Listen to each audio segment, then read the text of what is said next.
How to achieve an infinite return when investing in rental real estate. That's the topic of the video, so let's get into it. But before we do, if you haven't done so yet, or if you happen to be new here, welcome to the channel, and please make sure to hit the subscribe button right down below the video. Thank you, I truly appreciate it, and let's talk through this a little bit further. So the first question is, can you actually achieve an infinite return when investing in rental real estate? The answer is yes, absolutely, you can achieve an infinite return. Now, the next question being, what does an infinite return actually mean? Well, it simply means you no longer have any money in the deal. Therefore, you cannot calculate your return on investment simply because if you don't have any money invested, therefore your return would be infinite at that point.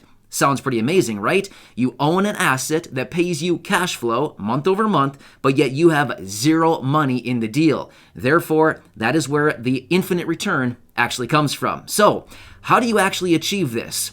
Well, you can actually do it through a number of ways, but let's talk about one of the most basic ways that you can do this. And of course, we can follow it up in future videos talking about this in a little bit more detail.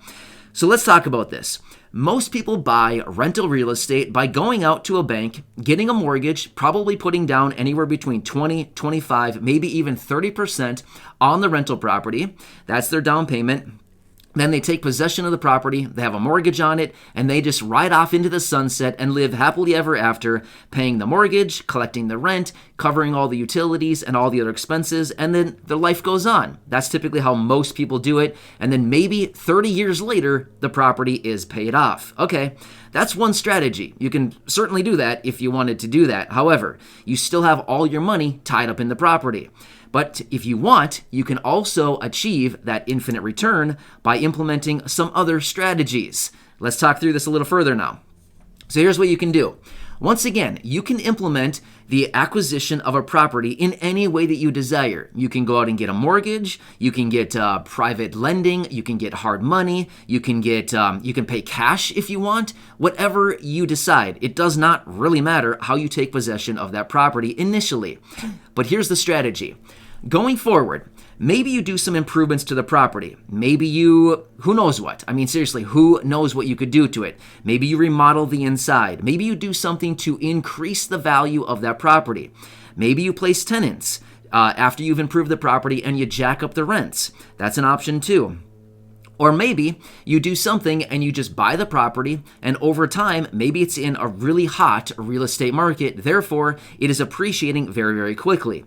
Typically, this strategy is implemented after about 6 months as a minimum. Most likely, it's over about 1 year or possibly longer than that since you bought the property.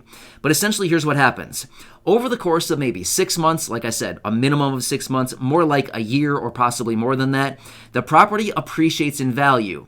Possibly because it's appreciating in value because it's just in a hot market, or because, like I said, maybe you've remodeled it or you've done something to it in order to raise rents, things like this, whatever the case may be. But either way, let's just say that you bought the property for $200,000. Let's just say 1 year later, through improvements, raising of rents, and through appreciation, the property is now worth $260,000. Here's what you can do to get that infinite return. You can then go out to the bank and say, hey, hello banker, I would like to refinance my property now that it is worth $260,000 and I bought it at $200,000. So what happens then? They go out, they do all the due diligence, they look at the property, they probably check your credit, all that kind of stuff. You know the process. And then they run an appraisal on the property, right? And they come back and say, yes, in fact, it is worth $260,000. What would you like to do? And you say, I would like to have a cash out refinance. Therefore, they refinance the property at the new appreciated price of $260,000. Therefore, you can leave your 20% in the property or 25%, whatever they make you do. They're always going to make you leave some equity in the property, right?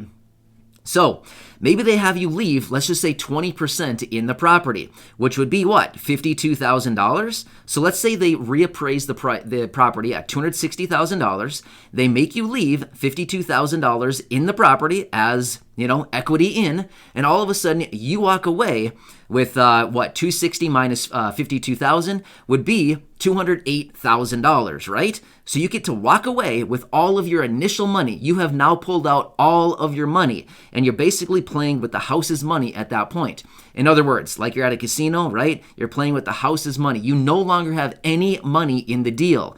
Therefore, going forward, you now have a new mortgage on the property. You technically have, $52,000 in equity in the property. That is just appreciation. It is technically not like your hard-earned cash that you've dumped into the property initially, but rather you still have equity in the property. You have the mortgage, you collect the rents, you pay the mortgage, you pay the utilities, you pay all the other bills, the taxes, insurance, anything else going on with the property, maybe association dues, things like that. And therefore, any cash flow that you have on that property is now infinite. You have no money in the deal. It is infinite return. So if let's just say you have cash flow of $100 per month, well, that's annualized at a rate or annualized at $12,000, or sorry, $1,200 per year. $12,000 would be pretty nice of cash flow, right? Yeah. No, $1,200 of cash flow for the year. However, now let's calculate your cash on cash return. $1,200 divided by, you have zero cash in the deal. Therefore, it is infinite. It cannot be measured. You have an infinite return on that property now. Get what I'm saying? So this is a really cool strategy with real estate, and you can actually do this over short periods of time. Like I said, in most cases, to refinance a property, a lot of times they want to look at about a 1 year after you've bought the property, unless it just so happens to be in a super hot market, or you've done something really substantial to the property that would help raise the value of that property so that it will appreciate and it'll actually show the appraisal as much, much higher, which would allow you to pull out all of your initial cash that you poured into that property, therefore making it an infinite return, like we've talked about. So this is an awesome strategy. This is what so many people do, like the big investors that hold thousands of apartment units. This is typically what they do. They buy a property, they get the financing they need. They wait a year or two. Maybe they do some renovations throughout the property. They raise rents. All of a sudden they go back to the bank and say, hey, check it out. This property is worth $20 million more than when I bought it. Let's cash out this thing. So they cash it out. They grab all their money. They hold on to the asset, and therefore it is infinite once again at that point. This is an amazing strategy. Here's something else that's really cool about this, and we can talk about this further in a separate video. When you refinance a property, how much of that money are you taking out is counted as income? As in, how much is old tax man, the IRS, going to take from you? Let me rephrase that. How much is the IRS going to steal from you? Zero. It is not income because it is debt. You are taking out debt against the property. Therefore, it is not income, and it is not taxable. Therefore, Uncle Sam, the tax man, gets jack. He gets absolutely jack. So yeah, that is the best part about it. This is a non-taxable event. It's the best thing about it, right? Therefore, you get a bunch of cash in your pocket, and the IRS doesn't get to steal any of it from you. Yes, that is the best part about this. So anyway, hope this helps you out. This is one of the really cool things about investing in rental real estate.